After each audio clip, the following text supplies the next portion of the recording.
my soul. I live for you alone. Every breath. J'aimerais dire à quelqu'un, ce n'est pas encore fini. Alléluia. Ce n'est pas encore fini. J'aimerais bien même lui dire, ça n'a pas encore commencé. Amen. Mais ça va bientôt commencer. Tu sauras que le Dieu que tu sais n'est pas un petit Dieu. Alléluia. Ça n'a pas encore débuté. Quand ça va débuter, tu sauras que celui que tu sais n'est pas un petit Dieu. Alléluia. La Bible dit que ceux qui s'approchent de lui croient qu'il existe. Mais elle ne s'arrête pas là. Elle dit croit qu'il est le rémunérateur de ceux qui le cherchent. Ça veut dire que Dieu ne veut pas seulement être un Dieu qu'on adore. Il veut être un Dieu qui pourvoit à nos besoins aussi. Alléluia. Il va être un Dieu qui terrasse nos ennemis. Il va être un Dieu qui débauche, qui détruit nos adversités et qui détruit tout ce que le diable aura monté contre nous. Fais-lui confiance. La seule complication de l'homme, c'est qu'il n'est pas patient. Vous savez, on ne peut pas parler de foi sans y ajouter la patience. Alléluia. Parce que c'est l'espérance des choses qu'on n'a pas vues. Mais tu vas espérer jusqu'à quand? Il faut garder la foi. Mais pour garder la foi, il faut garder la patience.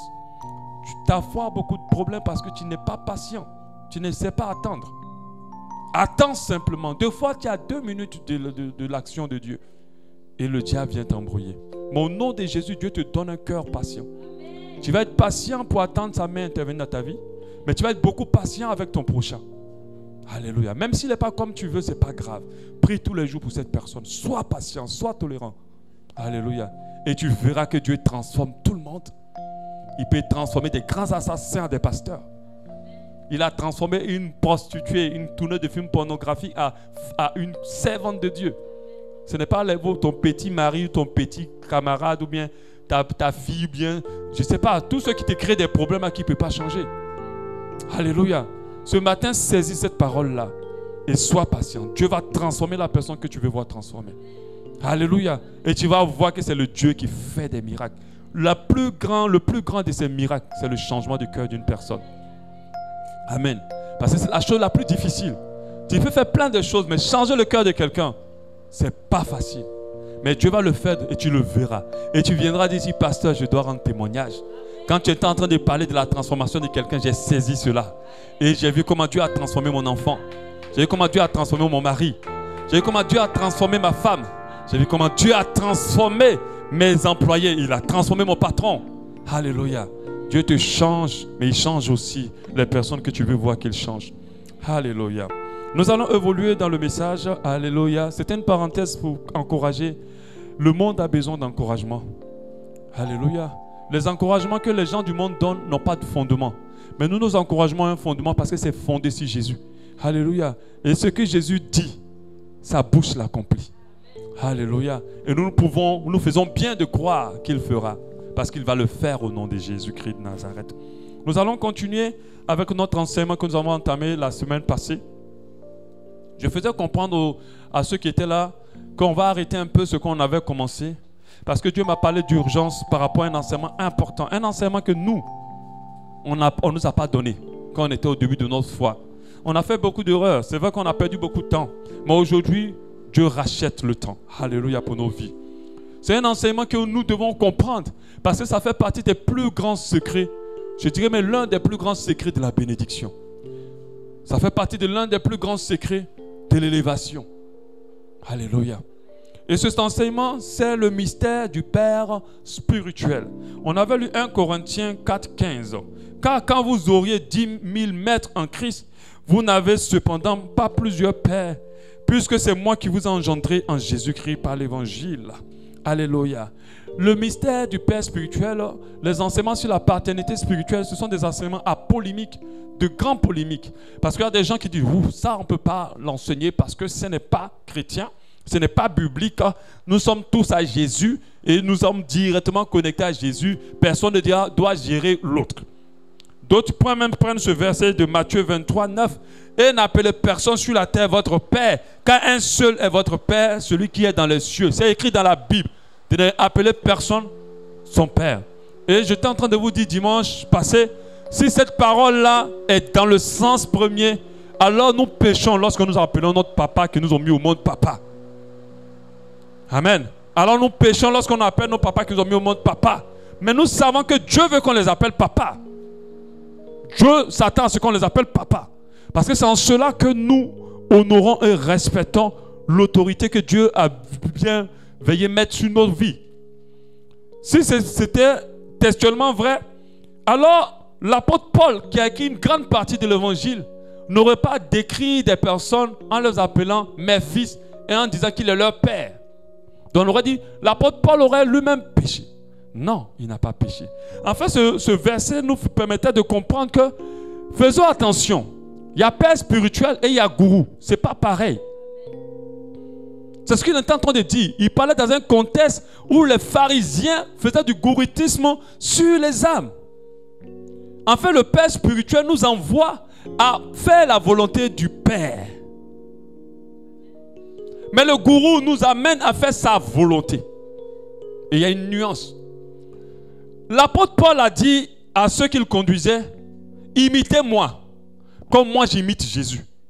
Il n'a pas dit imitez Jésus. Mais pourquoi il n'a pas dit imiter Jésus? Parce que dans la logique, dans l'ordre, ça ne se fait pas comme ça.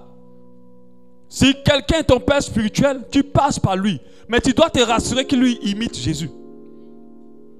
C'est pour ça que ceux qui imitent l'apôtre Paul, imitaient Jésus. Alléluia. Et nous devons comprendre cela. Vous n'allez pas voir un fruit qui vole en l'air. Mais avant qu'on atteigne le fruit, il y a d'abord un tronc. Il y a une branche. Des fois, il y a une autre branche encore. Des fois, il y a une troisième branche encore. Et puis, c'est vers le bout de la dernière branche là-bas que tu vas trouver le fruit. Pour faire comprendre qu'on n'est pas direct, le fruit n'est pas collé à l'arbre. Selon une certaine logique. C'est vrai qu'il y a certains arbres qui ont directement les fruits sur le tronc. Mais la majorité des principes des arbres, ce n'est pas directement collé. Alléluia. Et cela nous montre que le père spirituel, il est très important d'en avoir. De la même manière, nous avons tous des pères physiques. Nous devons comprendre que le monde spirituel aussi exige une paternité. Exige que nous soyons sous une paternité. Dieu pouvait nous faire sauter comme ça du vide pour atterrir sur la terre. Il peut le faire. Il peut dire, allez-y, c'est dans la mer que vous allez aller prendre vos bébés. Mais il n'a pas fait cela. Il est passé par des pères pour nous mettre au monde. Son premier plan avec Adam a échoué parce que personne n'a mis Adam au monde. Adam est venu déjà grand. Il n'a pas appris avec quelqu'un. Mais pour que ça marche avec Jésus, il fallait qu'il vienne au travers de quelqu'un. Je vous ai très bien dit le dimanche passé qu'on entend dire Marie, Marie, Marie, Marie. Mais en fait, la personne qui a le sang de la royauté de David, c'est Joseph. C'est-à-dire que Marie, elle a eu la grâce en fait de Joseph. En réalité, quand tu regardes, c'est Joseph que Dieu a choisi. C'est Joseph qui vient d'Abraham. C'est Joseph qui vient de Jacob. C'est lui qui vient de la lignée. Et quand on appelle Jésus le fils de David, ce n'est pas à Marie qu'on fait allusion. Parce que Marie n'est pas de cette lignée. Mais il fallait Joseph pour que pendant les 30 ans où Jésus ne fait pas le ministère, quelqu'un lui apprenne à vivre, lui apprenne ce qu'est la vie, lui donne les fondements, lui donne les bases, ainsi de suite, plusieurs choses, afin qu'il commence. Joseph a participé au ministère de Jésus. Pendant que ce n'est pas lui qui a couché avec Marie pour l'avoir. Alléluia. Christ a été engendré par la puissance du Saint-Esprit sur Marie. Mais c'est Joseph qui était sélectionné, le Père. C'est pour cela que le plan de Christ a marché. C'est pour cela que le plan de Christ a abouti. Dieu pouvait le faire naître de néant comme Melchisedec. Melchisedec n'avait ni père ni mère. Quand vous lisez l'Ancien Testament. Mais il a dit, je le fais naître d'abord au travers d'un père. Alléluia. On a vu ce qu'était le père, la notion du père. Le père, c'est celui qui engendre. Celui qui engendre, c'est-à-dire celui de qui vous sortez. Le père, c'est celui qui nous engendre physiquement ou spirituellement. Dans le spirituel, c'est celui qui t'amène à Jésus, qui te parle de Jésus et tu te convertis. C'est un père, je n'ai pas dit spirituel. Faites la notion. Hein. Je suis maintenant dans le niveau de la notion du père seulement, pas du père spirituel. Le père, c'est celui qui nous engendre. Le père est aussi celui qui vous a créé. Bon, notre père qui est aux cieux nous a créés. J'ai pris l'exemple de Pinocchio et de Geppetto, un truc comme ça. Il était le père de Pinocchio. Il avait fait cette marionnette qui était vivante. C'était son père. Celui qui nous a créés. C'est pour ça que nous pouvons appeler Dieu notre Père. Parce qu'il nous a créés. Mais Dieu ne nous a pas engendrés. Amen. Dieu ne nous a pas engendrés. Ceux qui nous engendrent spirituellement, ce sont nos pères spirituels. Ceux qui nous ont amenés à Christ. Pas Jésus. Parce que Dieu est spirituel. Ce n'est pas lui qui vient nous mener dans le niveau spirituel. C'est ceux-là qui nous apportent l'évangile et nous sommes engendrés dans le spirituel. Mais Dieu est le Père de toutes les créations. Toute la création. Le Père est celui qui t'a aidé à commencer quelque chose. C'est celui qui te... C'est-à-dire que la notion du Père, c'est une notion de quelqu'un qui t'introduit.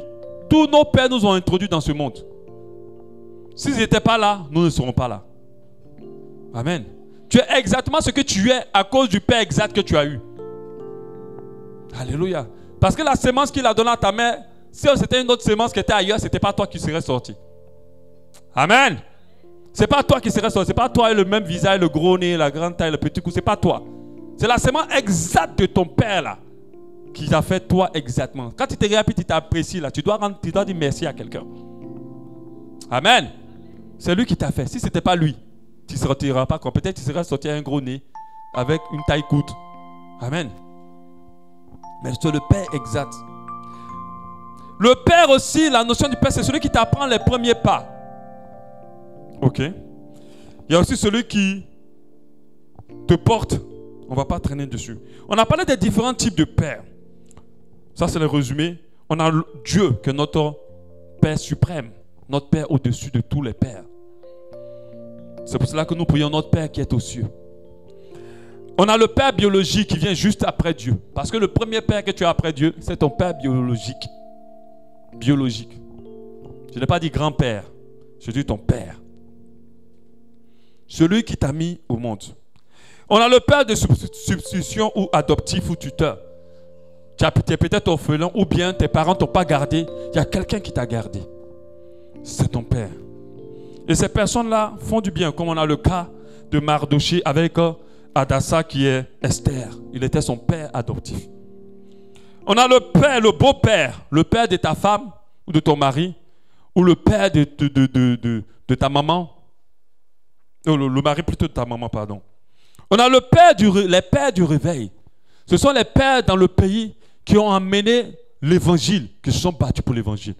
Même si aujourd'hui, d'autres, s'ils ont abandonné, il reste toujours des pères. On a le Père de la foi. C'est celui qui t'a dit Jésus t'aime et peut te convertir. Il y a quelqu'un qui me dit personne ne m'a amené à Jésus.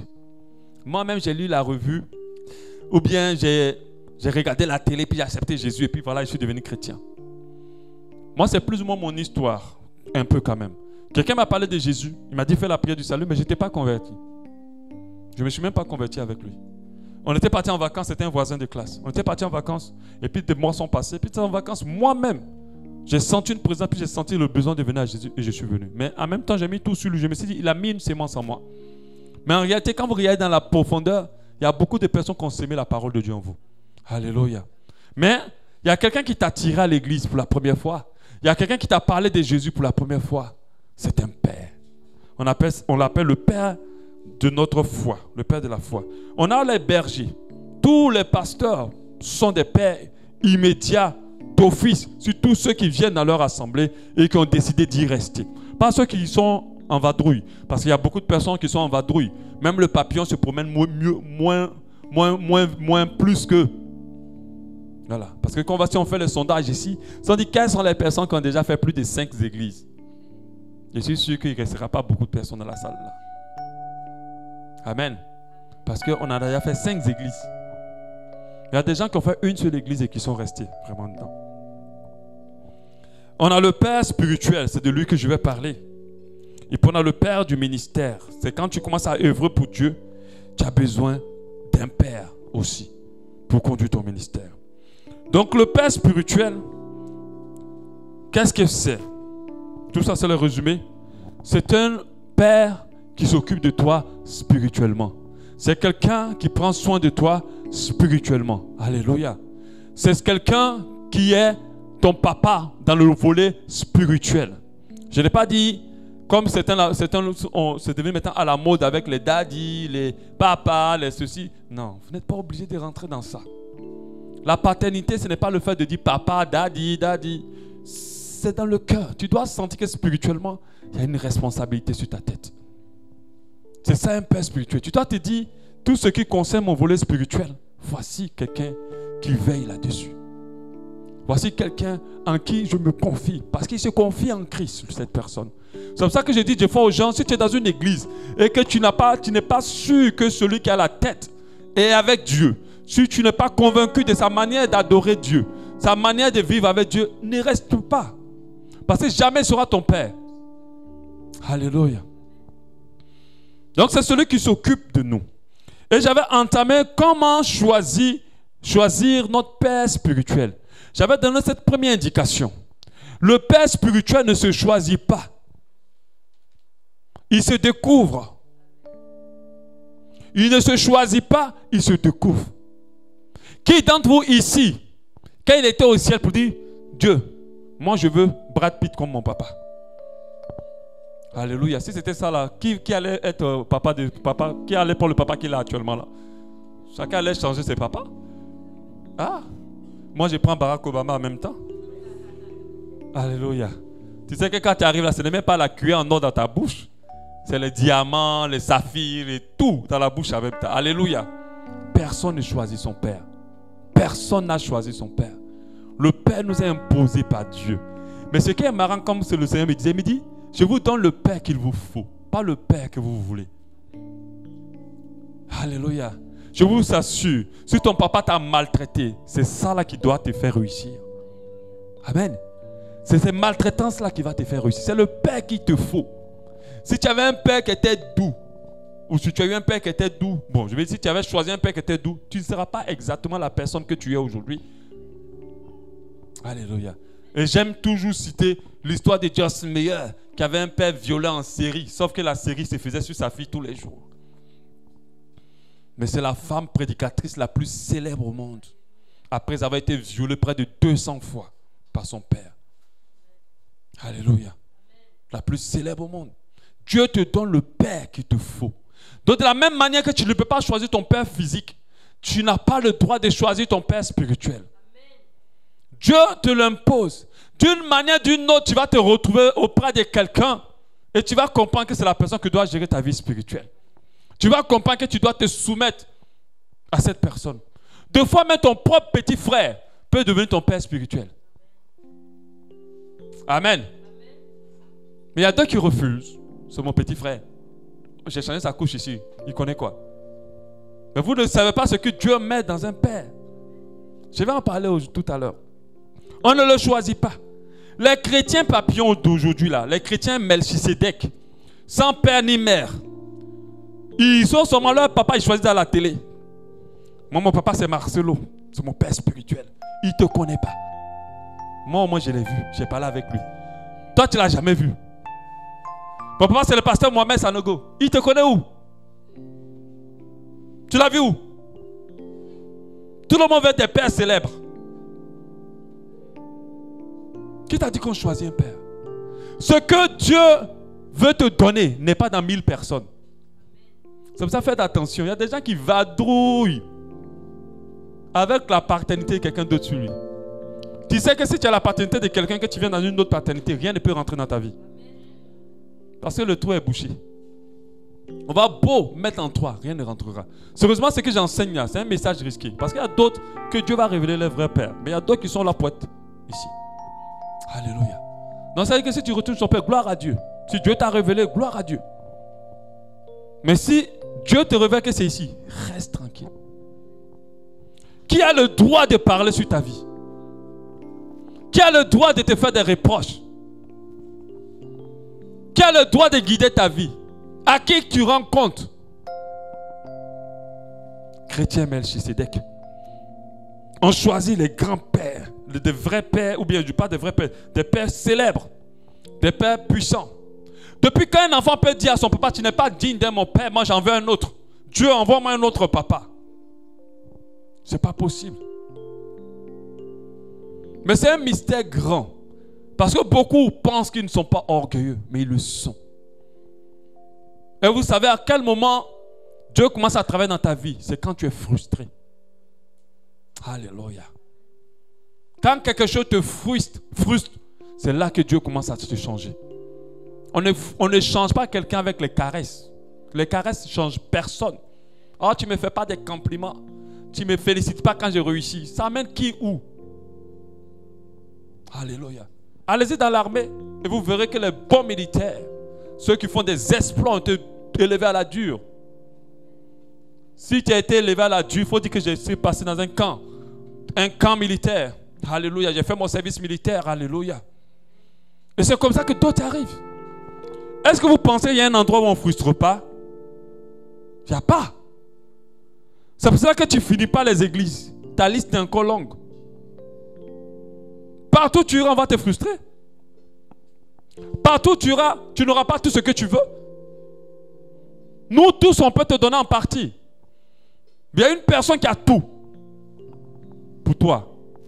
Non, ce n'est pas Jésus. Reste tranquille. C'est pour ça que je suis en train de vous ramener. Ce n'est pas Jésus. Alléluia. Regardez les apôtres. Ils sont devenus ce qu'ils sont parce qu'ils sont restés au pied du maître jusqu'à la fin. Quelle a été la finalité de Judas? Il est mort. Ils savaient qu'il ne devait pas partir. Après le Père, quand Jésus devait partir, parce que Jésus était leur Père à eux. Jésus n'est pas notre Père. Amen. Jésus n'est pas notre Père. Jésus est notre frère. Mais dans le ministère, dans le volet spirituel, il était le Père des apôtres. Parce que quand on parle de Père, il y a un rapport entre le Fils et lui. Il était là, il s'occupait d'eux spirituellement. Jésus ne s'occupe pas de toi spirituellement. Amen. Alléluia. Mais il était, Jésus est notre frère, il était le Père des apôtres. Il leur a dit, ne partez pas, ne commencez pas. Allez-y à tel endroit, restez là jusqu'à ce que ce que j'ai prévu pour vous descende. Si les apôtres avaient commencé, alors rien ne serait passé. Tu es partout, mais ton Père est en train de verser quelque chose où tu dois être, mais ça verse par terre parce que tu es ailleurs. Tu peux être dans la présence de ce Père-là sans recevoir, parce que tu es ailleurs. Il faut que tu reviennes. Aujourd'hui, ce qu'on va vraiment aborder, comme j'ai dit, on ne choisit pas le Père. Ce n'est pas un choix qu'on fait. On doit prier que Dieu nous le révèle. Maintenant, si tu viens dans une assemblée, que tu ressens dans ton esprit que celui-là, c'est mon papa. Celui-là, il a quelque chose à m'apporter. Reste tranquille. Parce que les gens ne fonctionnent pas par révélation. Ils fonctionnent par la vue. Quand tu es arrivé la première fois ici, quand tu m'as entendu pour la première fois, qu'est-ce que tu as ressenti? Fie-toi à ça. Si tu as senti quelque chose qui s'est passé dans ton cœur, fie-toi à ça. Et reste. Je ne suis pas parfait. L'église n'est pas parfaite. Toi, reste tranquille jusqu'à la fin. Alléluia. Parce que c'est comme ça qu'il y a une connexion directe. Amen. Les avantages d'avoir un père spirituel. Le premier avantage, c'est qu'un père est un repère. Un père est un repère. Il est un repère. Un père est un repère. Celui qui n'a pas de père est perdu. C'est pour ça que ceux qui n'ont pas grandi avec le père ont du mal à avoir une vie stable. La cellule familiale est un cocon important pour la stabilité de tout enfant. Dans le monde spirituel, il n'y a pas de mère spirituelle. Je veux dire mère spirituelle en griffe. Mais une femme peut jouer le rôle de mère spirituelle, mais en réalité, elle joue le rôle de père spirituel. Il n'y a pas de maternité spirituelle. Alléluia. Parce que c'est pour cela que nous n'avons pas Dieu et sa femme. Amen. C'est pour ça que nous n'avons que Dieu. Alléluia. Le Père est un repère. C'est quoi un repère? Un repère nous aide à nous guider. Un repère nous permet de ne pas nous perdre. Un repère nous permet d'aller sur de bonnes bases. La parole de Dieu nous dit, en Proverbe 22, 28, ne déplacez pas la borne ancienne que tes pères ont posée. Ne déplace pas la borne ancienne que tes pères ont posée. Pour nous faire comprendre qu'il y a un travail que les pères font dans nos vies qui nous suit pour toute la vie. Qui nous aide pour toute la vie. Il ne faut pas déplacer ça. Sinon, on est perdu. C'est un repère. C'est vrai que nos papas physiques, la majorité de certains d'entre vous, sont des missionnaires. Mais le fait qu'ils soient des missionnaires, il y a un repère que vous avez raté. C'est pour ça que lorsque vous venez à l'église, Dieu vous donne un père spirituel. Est-ce que vous savez que des fois, nous, en tant que pasteurs, nous jouons le rôle des vrais pères pour des âmes? Pas que spirituellement. Alléluia. Quand vous voyez une jeune femme aller coucher avec le monde entier, elle n'a pas de repère. Quand vous voyez un homme entrer dans le sexe partout, il n'a pas de repère. Quand vous voyez quelqu'un qui fait des choses qui sont terribles, c'est parce qu'il n'a pas de repère. Le repère, c'est aussi un modèle. Quelqu'un qui vous montre comment faire. Quelqu'un sur qui vous basez, vous calquez votre vie, afin de ne pas rater les choses essentielles, afin de ne pas sortir du cadre. C'est ça le repère. Et beaucoup n'ont pas de repère. Leur foi, ils la vivent comme des ions libres. Quand vous regardez la nature, comme Dieu a dit, comme l'apôtre Paul a dit, la nature vous enseigne. Rien ne sort du néant. Tout sort de quelque chose. Alléluia. C'est d'abord un repère. Ce repère-là, ça doit être un modèle. Ça doit être une forme de fondement pour nous. Ça doit être il est la personne qui nous aide à ne pas nous perdre spirituellement. Je précise que quand on dit père spirituel, on reste que sur le volet spirituel. C'est là qu'il travaille. Le père, dans le sens du repère, est un guide spirituel. Même les sorciers ont des guides spirituels. Même les bouddhistes ont des guides spirituels. Les sectes sont organisés en termes de paternité. Ils savent qu'ils ont besoin de ça pour être plus forts et plus stables. Mais les chrétiens sont libres. C'est pour ça que l'église a du mal à se solidifier. Parce qu'on ne peut pas se poser sur quelqu'un qui n'est pas connecté à quelqu'un. Mais moi qui suis ici, je suis connecté à quelqu'un. Alléluia. C'est un guide spirituel. Ton père saura toujours te trouver des solutions pour tous les problèmes que tu vis dans le spirituel. Viens lui expliquer tout ce que tu veux. Il va te dire non, voilà l'orientation. Mais je reçois des fois des gens dans les bureaux. Quand je dis non, je sens que c'est... Ah non, non, pasteur, je ne crois pas. Je ne crois pas. Moi, je pense que c'est plutôt... Ouais, parce que on ne leur dit pas ce qu'il faut faire. Tu dois seulement dire ce qu'ils comprennent, ce qu'ils rentrent dans ce qu'ils veulent. Et tu les regardes, tu comprends que ce ne sont pas des fils. Ce ne sont pas des fils. C'est un guide spirituel. Je vous assure, peu importe ce que tu as comme problème, viens m'expliquer. Tu sauras ce qu'on appelle la dimension du père spirituel. Tu vas comprendre que ce que tu vois comme toute une montagne, quand tu vas venir, parce que je vis. Si tu t'ouvres vraiment et si tu es humble, quelque chose va se produire. Plusieurs dans cette assemblée peuvent témoigner. Quand ils ont commencé à être dans cette assemblée, on a commencé à suivre leurs problèmes. Les choses se sont décantées toutes seules. Il y en a beaucoup. C'est un guide. Le guide, c'est dans le conseil, c'est dans l'orientation. Tu veux te marier? Tu as rencontré quelqu'un? Viens voir le Père. Mais les gens, ils finissent de tout faire. Jusqu'à le vent de matin est plein de jumeaux. C'est là que le Père est au courant.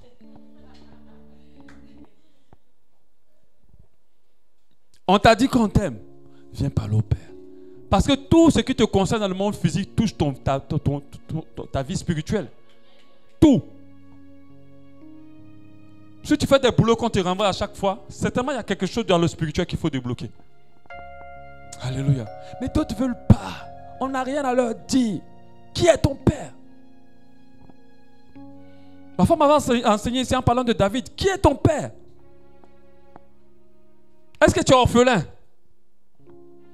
Il y a un endroit où on ne peut pas être orphelin. C'est dans le spirituel. Alléluia. Si tu es orphelin, tu es en danger. C'est un guide. Moi, si je prends ma petite Anna Sephora et que je vais la laisser à mon boîte et puis je disparais, elle est foutue.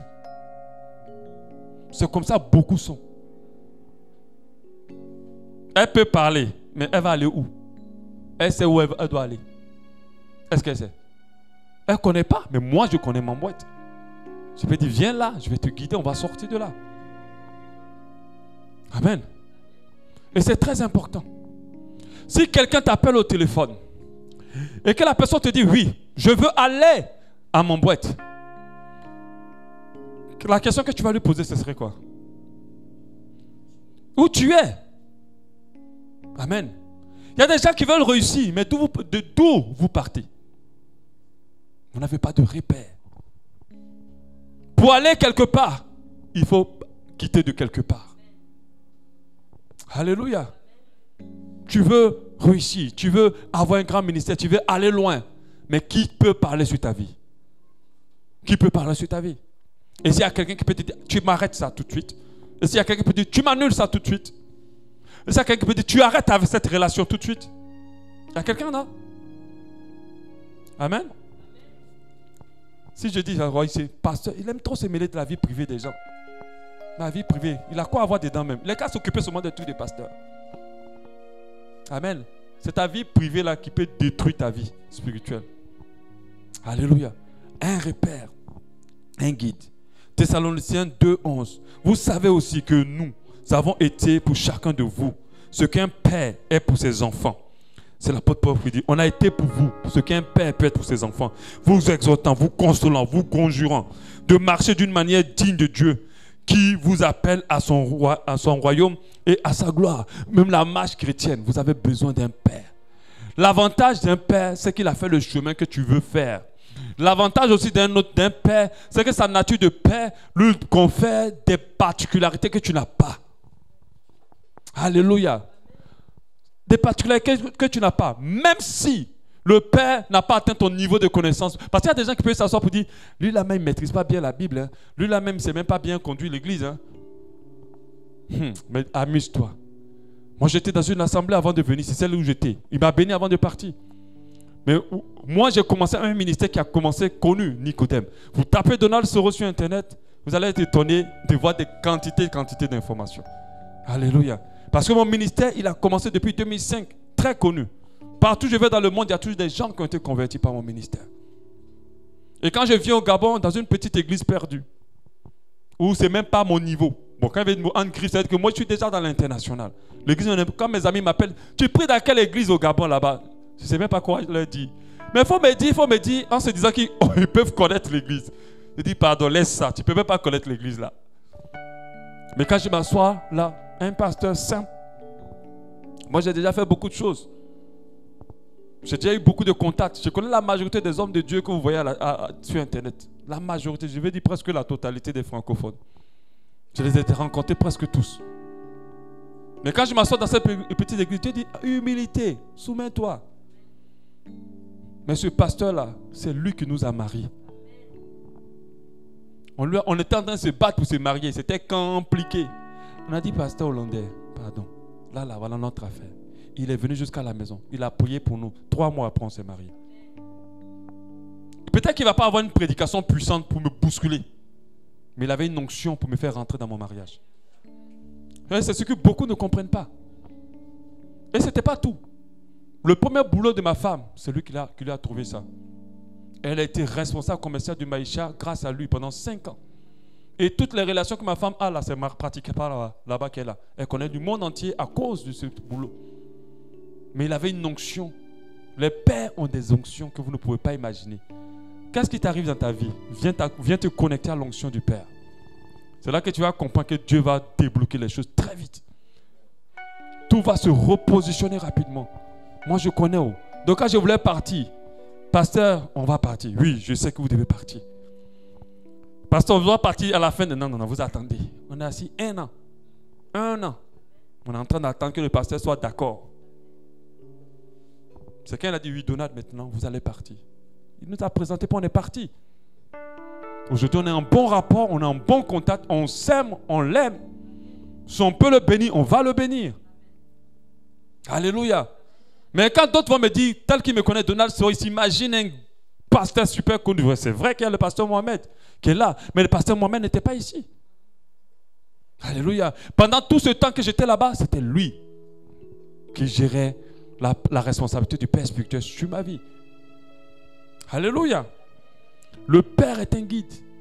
Il nous avait pris, ma femme et moi, il est parti jusqu'à chez les parents de ma femme. Il a parlé avec les parents, puisque moi je ne connais pas la culture. Elle aussi, elle vit dans le Gabon, mais elle ne maîtrise pas la culture gabonaise. Donc on était deux braiseaux dans le Gabon là. On ne savait même pas comment on voulait se marier. On voulait même fuir pour aller se marier à l'ambassade. Et puis disparaître. Et puis ils ont dit, on ne fait pas ça ici. Voilà comment on fait. Il nous a sauvés. Parce qu'on allait faire une grosse bêtise. Il nous a aidés à rentrer. Alléluia. Il ne faut pas minimiser le papa que Dieu te donne. Il a une onction qui va t'aider à rentrer dans quelque chose. Le Père prend soin de nous spirituellement.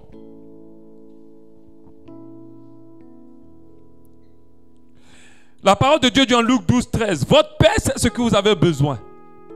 Alléluia. C'est quelqu'un qui va veiller à ce que vous ayez la nourriture spirituelle. L'enseignement que je suis en train de vous donner, c'est un enseignement salutaire. Je me soucie de ce que vous recevez tous les jours. On ne mange pas que le poisson et le manioc. Mais il y a aussi la parole de Dieu que tu dois manger. Tu dois comprendre à partir d'aujourd'hui là que tu as deux existences. Tu as l'existence physique et l'existence spirituelle. Et tu dois comprendre en plus que l'existence spirituelle est plus puissante que le physique. Parce que c'est le spirituel qui fait le physique. Avant que les choses t'atteignent, elles t'atteignent d'abord dans le spirituel. C'est pour ça qu'un sorcier ne viendra pas un couteau pour chercher à t'égorger dans le physique. Il va bousculer le spirituel. C'est pour cela aussi qu'un père, quand Dieu va l'utiliser, il va rentrer dans le spirituel. Et des choses contre ta vie vont être détruites. Alléluia. Il te donne de la nourriture spirituelle. Il te permet de manger. Même si tu connais beaucoup, tu ne connais pas tout. Il y a un truc qu'il connaît qui va te faire un plus. Mais d'autres ne savent pas cela. Beaucoup ne sont pas en position réception.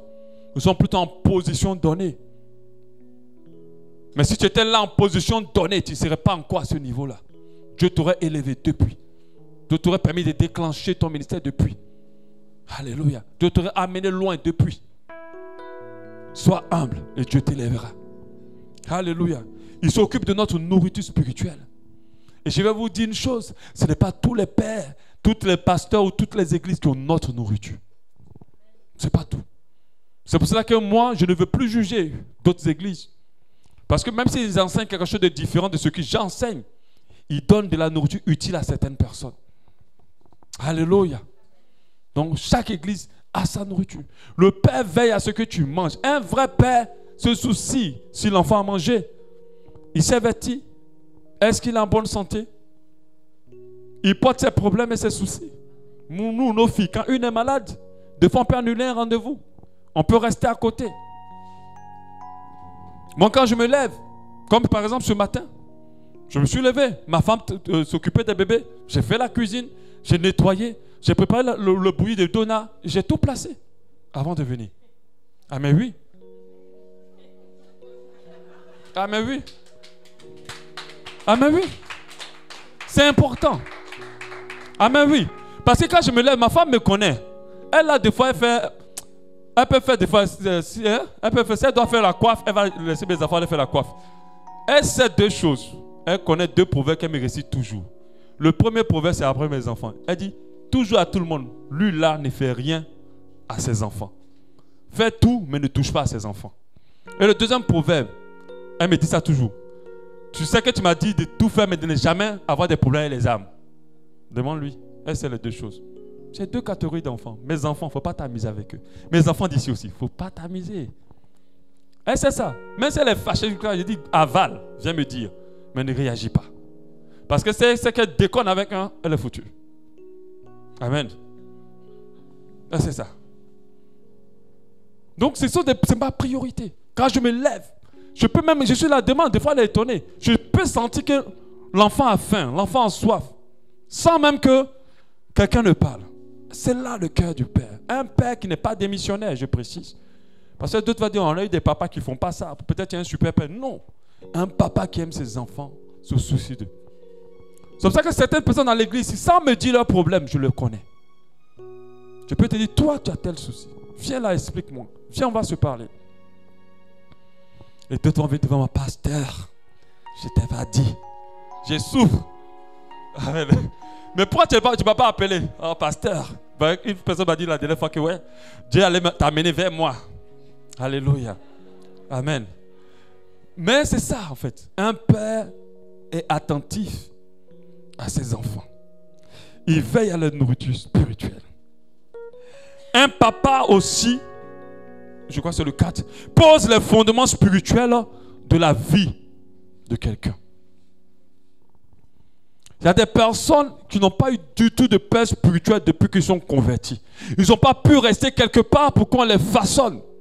Ils n'ont pas pu être stabilisés pour avoir les fondements. Il y a des personnes, quand ils ont commencé à fréquenter Abba Shalom, c'est là qu'ils ont senti qu'ils sont en train d'être vraiment chrétiens. Ou chrétiennes. Parce qu'ailleurs, c'était du foufou. Je n'accuse pas les autres. Parce que je ne dis pas que je suis meilleur que les autres, non. Mais un vrai papa se soucie des fondements. Nous savons qu'il y a des églises qui sont là pour la gloire et la percée de l'homme de Dieu. Et puis il y a d'autres qui sont les véritables, qui sont là pour préparer le corps de Christ au retour du Seigneur. C'est pas pareil. Où les âmes sont au service de l'homme de Dieu. Non. C'est l'homme de Dieu qui doit être au service des âmes. C'est ça la vraie vérité. Mais c'est l'inverse.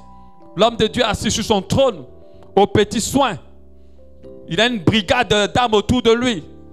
S'il respire, on doit savoir que si sa respiration coince un peu, il faut que quelqu'un sache que sa respiration... Ainsi de suite. Ça, ce n'est pas de Dieu. Et des gens sont restés là, on n'a pas pris le temps de leur donner la nourriture. Ils étaient au service, ils ont fait un travail gratuit. Alléluia. Du coup, l'homme de Dieu n'a plus besoin de payer ménagère, n'a plus besoin de payer chauffeur, n'a plus besoin de payer quiconque. Tout est gratuit à l'église. Je n'ai pas dit qu'on ne peut pas le faire pour les pères. Alléluia. Mais un père qui se soucie que de lui, ce n'est pas un père.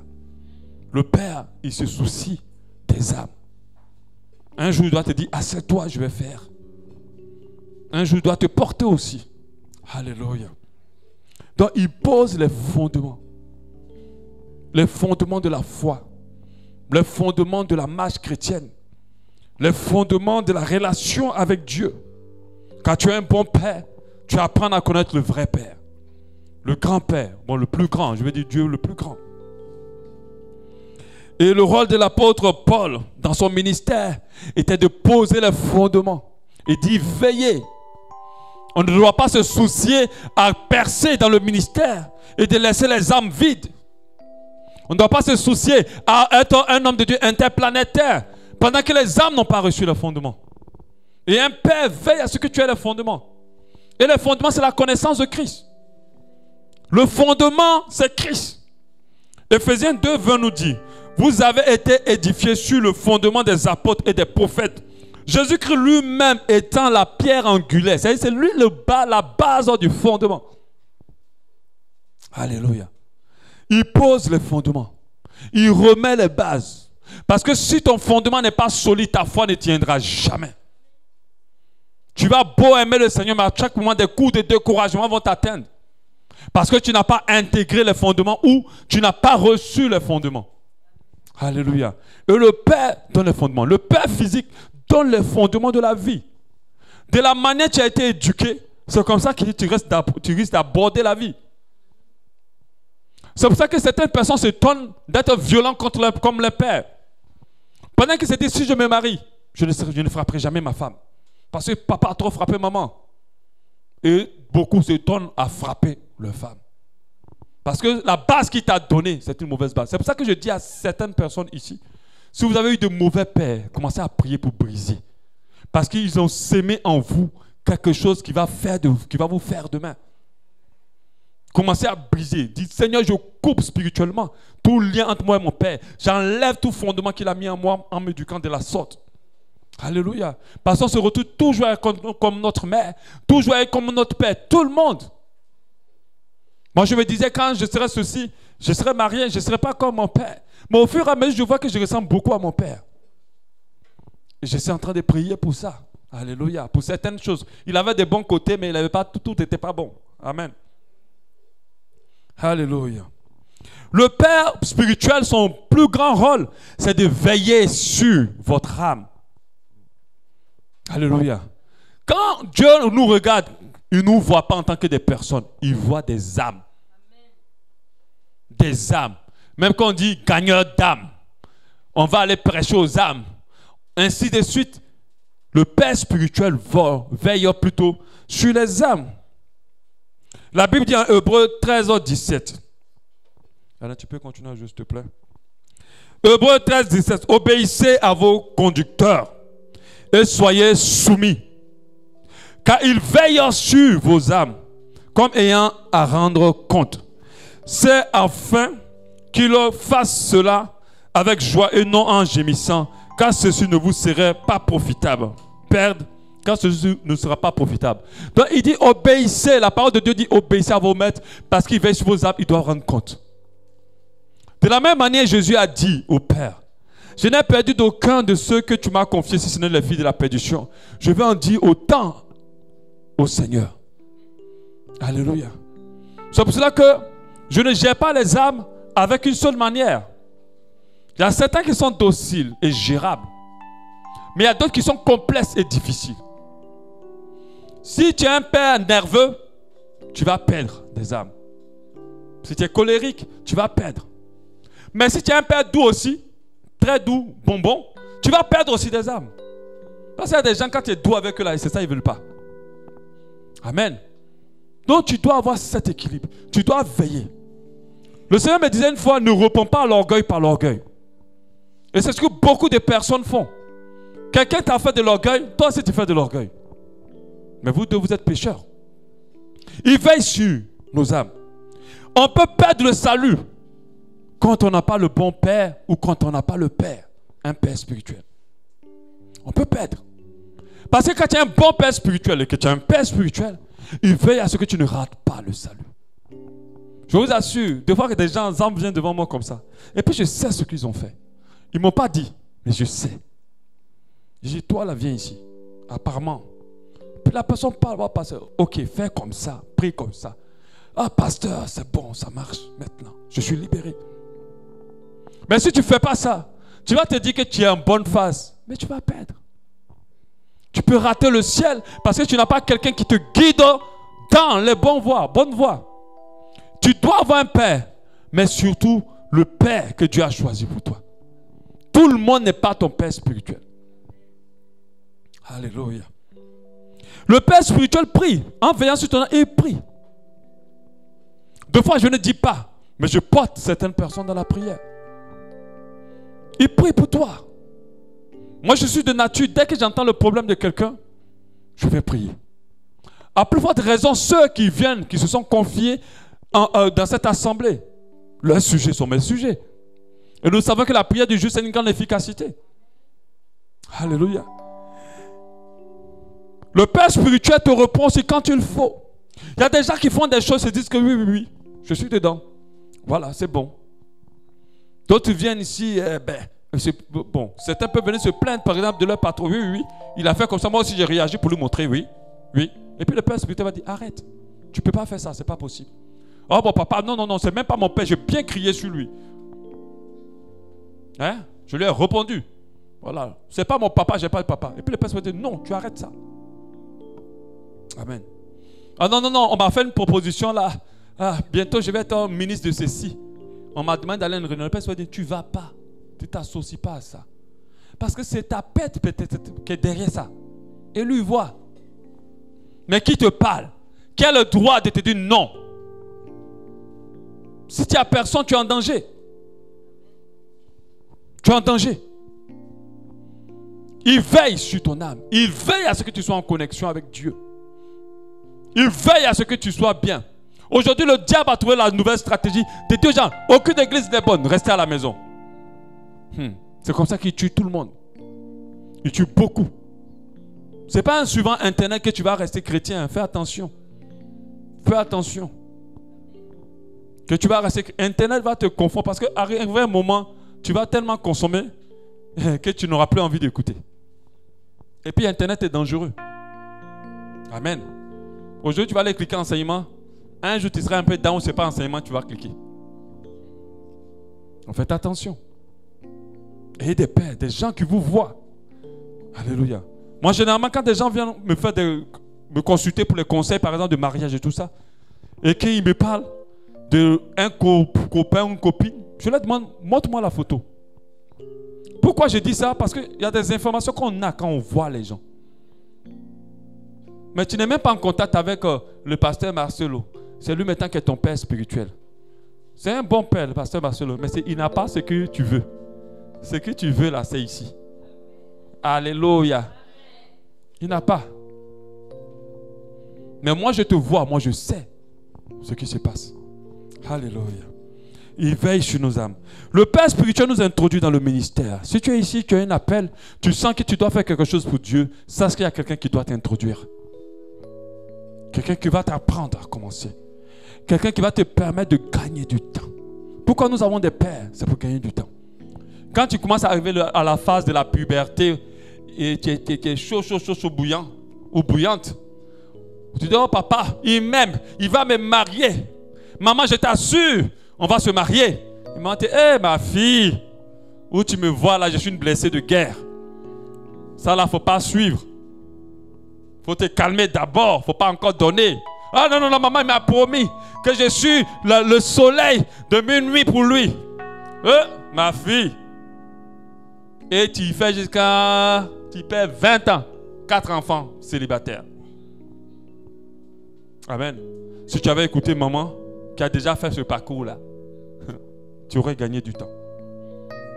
Amen. Le Père spirituel fait gagner du temps pour le ministère. Tout ce que tu as comme défi par rapport à ta marche chrétienne, le Père spirituel, ce ne sont pas tombés du ciel. Hein. On est tous passés aussi par la marche chrétienne. On est tous passés aussi par la foi chrétienne. Qu'est-ce que tu vas venir m'expliquer que je n'ai pas vécu aussi dans la foi? J'ai vécu, je vais t'expliquer. Je vais te dire non, pour réussir ça, voilà. Parce qu'il y a des pères spirituels qui sont tellement spirituels. Quand ils parlent, tu vas dire non, c'est Dieu présent sur terre. C'est pas vrai. On est tous passés par tout ce que vous vivez. Alléluia.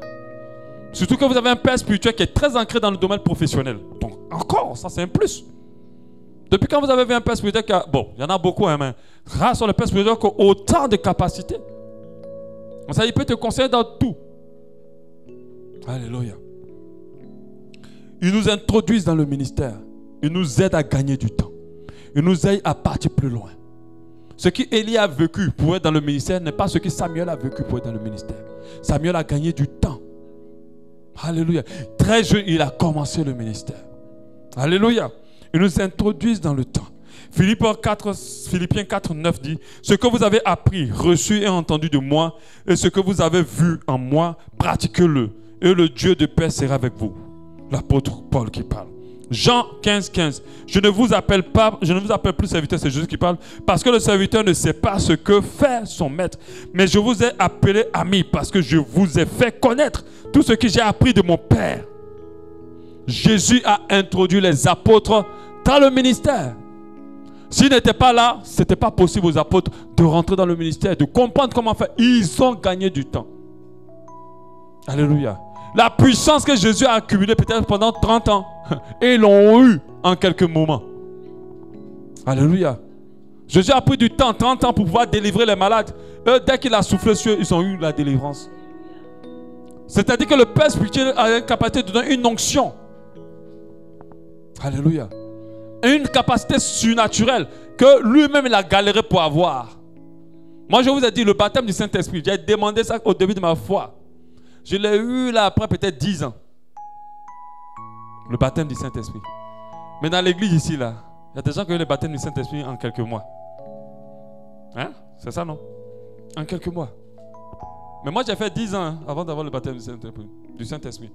Le parler en langue, tout ça, je ne connaissais pas. J'ai prié, je me suis enfermé dans la chambre. J'ai crié jusqu'à... en me disant que quelque chose va se passer. Puisque j'ai lu qu'il fallait chercher avec aspiration. Après, toi-même, tu cries, tu dis, je ne sors pas d'ici tant que tu ne m'as pas baptisé. Amen. Après, tu chantes, tu dis, Seigneur, il faut oublier. Je suis fatigué, je vais sortir. Amen. Mais vous l'avez eu comme ça. Je suis là, dès que j'ai commencé à enseigner le baptême du Saint-Esprit, le don de l'Esprit, voilà, maintenant les gens commencent à apprendre. Vous avez gagné du temps. Ceux qui sont soumis à ma paternité, il faut être baptisé. Ça c'est clair. Vous gagnez du temps. Mais si vous voulez vous balader, moi aussi je vais aller chercher. Cherche. Le Père spirituel vous donne quelque chose. Et c'est très important. Il vous introduit dans le ministère. Amen. Il vous introduit dans le ministère. Et chaque père a une onction. Il y a des pères qui ont des onctions de richesse. Tu te connectes à lui seulement, tous les dons de richesse que Dieu t'a donnés s'activent. Amen. Ma femme et moi, notre don, il est particulier. C'est le don de réalisation. On a cette capacité, c'est une onction qu'on a.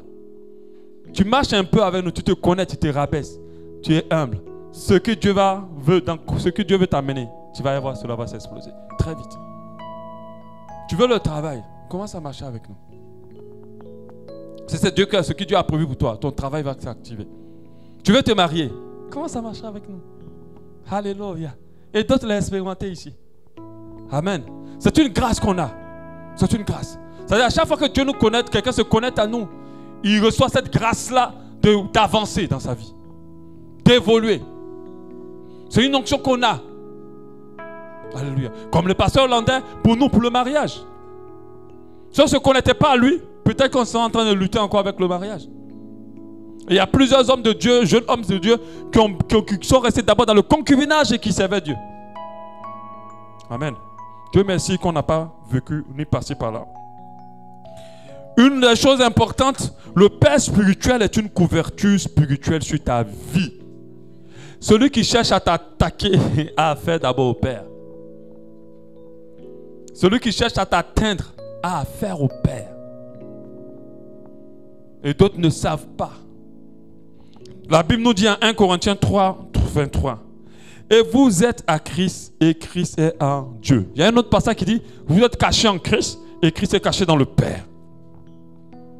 Alléluia.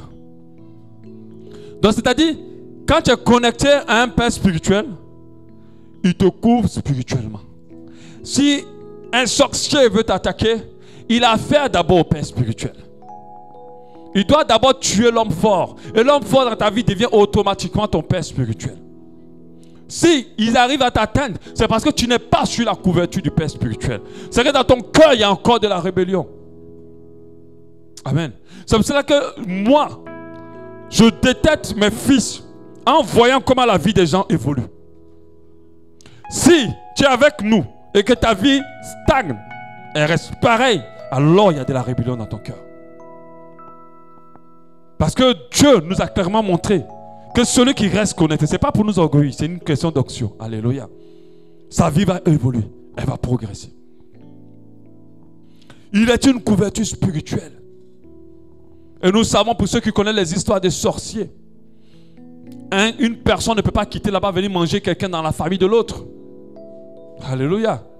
Il faut qu'on lui donne une autorisation.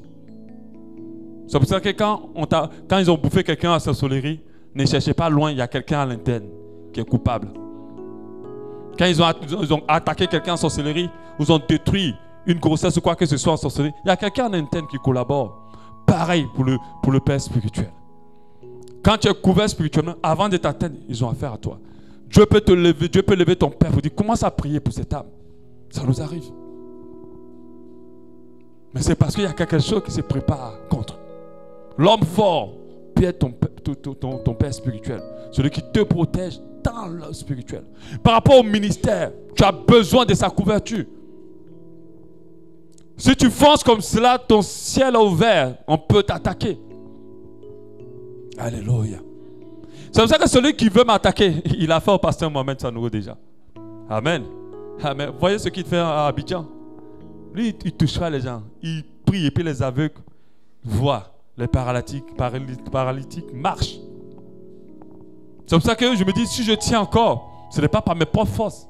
C'est parce qu'il y a une couverture sur moi. Alléluia. Et dans ce volet de couverture spirituelle, si quelque chose commence à t'atteindre, le Père ne peut pas rester comme ça. Si je vois une des âmes commence à souffrir, son problème est mon problème. Et je prie. C'est pour ça que certains appellent pasteur. Je t'en supplie. Pourquoi la personne n'appelle pas Jésus? Tu vas crier à Jésus, il va te regarder. Mais va dire humilité, appelle ton Père. Je t'assure, dès que tu te connectes à lui, il y a une onction qui se libère. Pour ton corps et pour ta situation. Le Père spirituel donne la nourriture spirituelle, ça je l'avais dit. Et c'est cela qui nous donne la nourriture spirituelle. Pour terminer, j'ai mis un mais. Je mets mais parce que tout ce que j'ai dit reste dans le volet spirituel. Mais le Père spirituel a aussi une onction pour ta vie physique.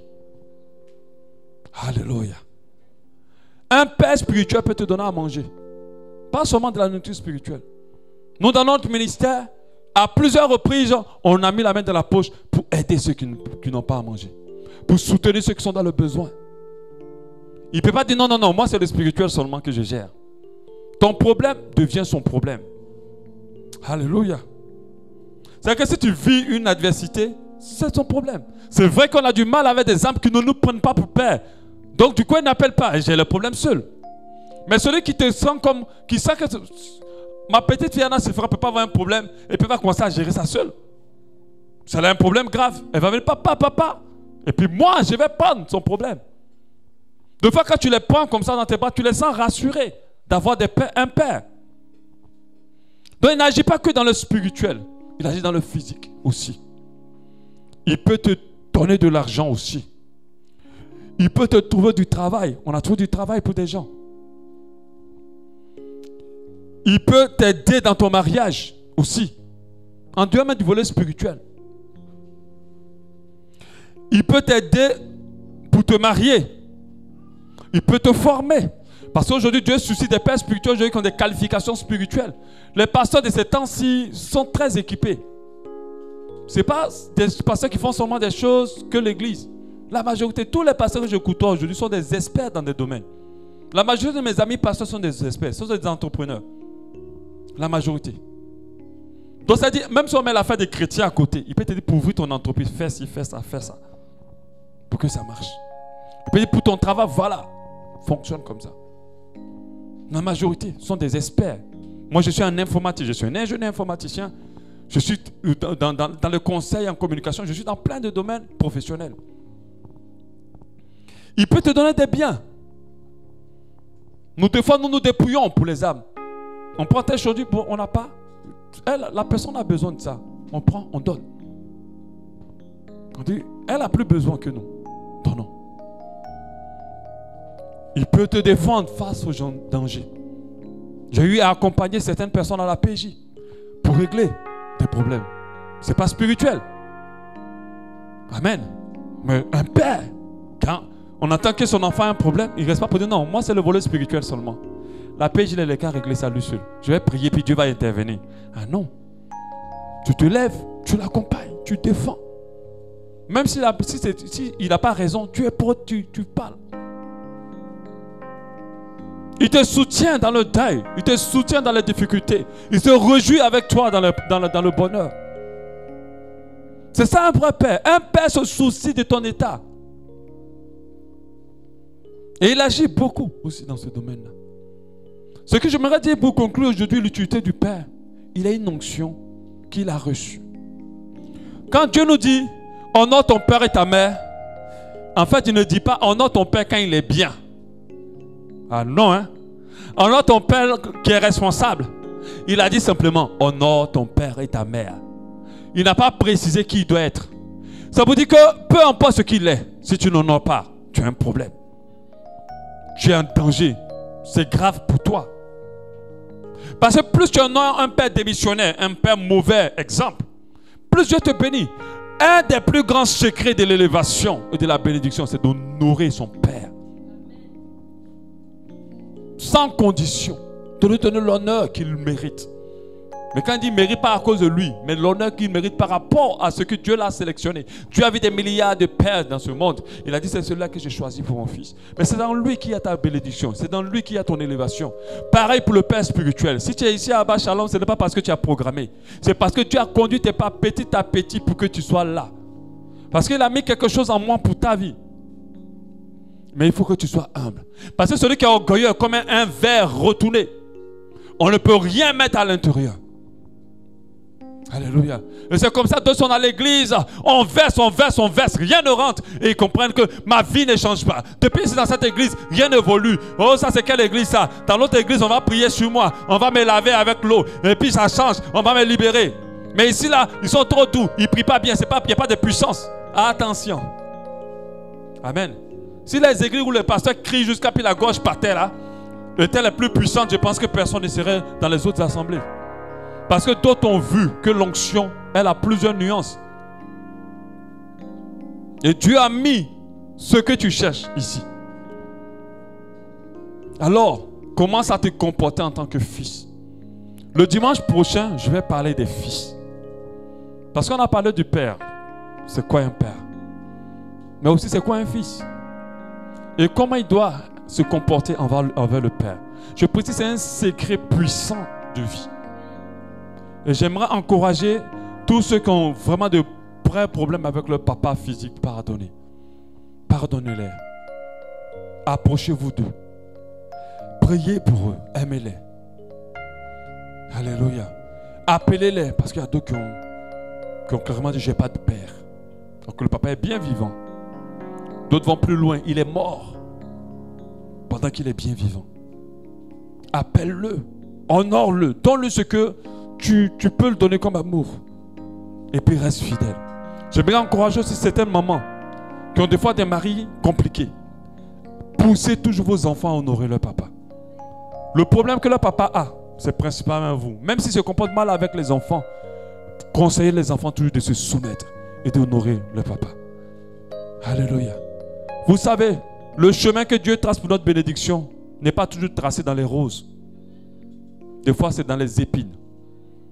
Vous savez que si ce n'est pas un bon père, ce n'est pas grave, mais c'est là que tu dois passer. Alors, honore-le. Dieu s'occupe de lui. Tu n'as pas à parler sur lui. C'est pour ça que j'encourage ces mamans-là de ne pas exposer leur mari auprès des enfants. Alléluia. Qu'elle couvre la nudité, qu'elle amène. Quand l'enfant se revolt comme le papa, en fait, vous êtes en train de détruire la vie de l'enfant en le laissant faire.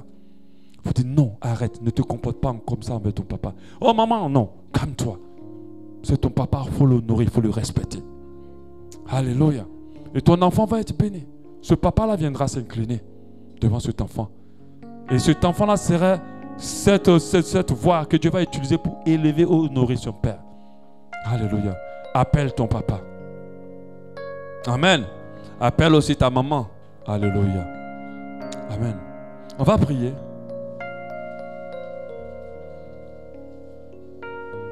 On va prier.